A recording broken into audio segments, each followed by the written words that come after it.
श्री कृष्णा, राधे राधे, श्री हरिदास। स्वागत है आप सभी का। आप सभी को गणगौर महापर्व की हार्दिक शुभकामना। इस वीडियो में हम गणगौर व्रत की दूसरी कहानी का श्रवण करेंगे। राजा के बोए जो चने, माली के बोई दूब। राजा के जो चने बढ़ते गए, लेकिन माली की दूब घटती गई। एक दिन माली ने सोचा कि आखिर क्या बात है कि राजा के जो चने तो बढ़ते जा रहे हैं और मेरी दूब घटती जा रही है। एक दिन माली गाड़ी के पीछे छिपकर बैठ गया।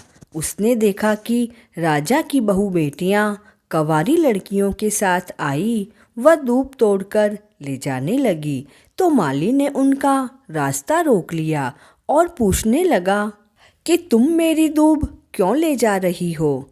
राजा की बहू बेटियां व लड़कियां बोली, हम 16 दिन गणगौर की पूजा करते हैं। 16वें दिन बाद जब गणगौर विदा होगी तब हम तुम्हें पूजा का सारा सामान अर्थात पूजा पाटा, जिसमें गूने, हलवा, लापसी, घेवर, मिठाई आदि देकर जाएंगे। तब माली ने उनको रास्ता दे दिया। 16 दिन पूरे हुए। माली अपनी माँ से बोला, मैं डूंगर पर पत्थर तोड़ने जा रहा हूँ। राजा की बहू बेटियाँ आए तो 16 दिन का पूजा पा लेकर रख लेना। राजा की बहू बेटियाँ आई और माली की माँ को 16 दिन का पूजा पाटा देकर चली गई। शाम को मालन का बेटा आया। वह माँ से बोला कि माँ, राजा की बहू बेटियाँ आई थी। तब उसकी माँ ने कहा, हाँ बेटा, आई थी। फिर उसने पूछा कि क्या देकर गई, तो मालन ने कहा कि वे तो बहुत सारा खाना देकर गई है, रसोई में रखा है। बेटे ने जब रसोई खोली तो यह क्या देखता है कि वहाँ पर तो वह उससे खुल ही नहीं रही है।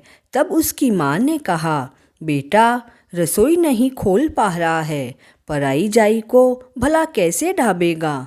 बेटा बोला, माँ, पराई जाई को तो ढाब लूँगा, लेकिन मेरे से रसोई नहीं खुल रही है। तब माँ ने आकर चीटी अंगुली से कंकु का छींटा दिया तो रसोई खुल गई।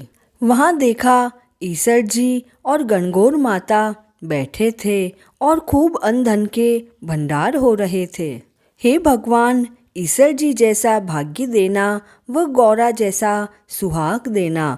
कहते को सुनते को हुकारा भरते हुए वह पूरे परिवार को देना। कहानी अधूरी हो तो पूरी करना और पूरी हो तो मान लेना। जय श्री कृष्णा।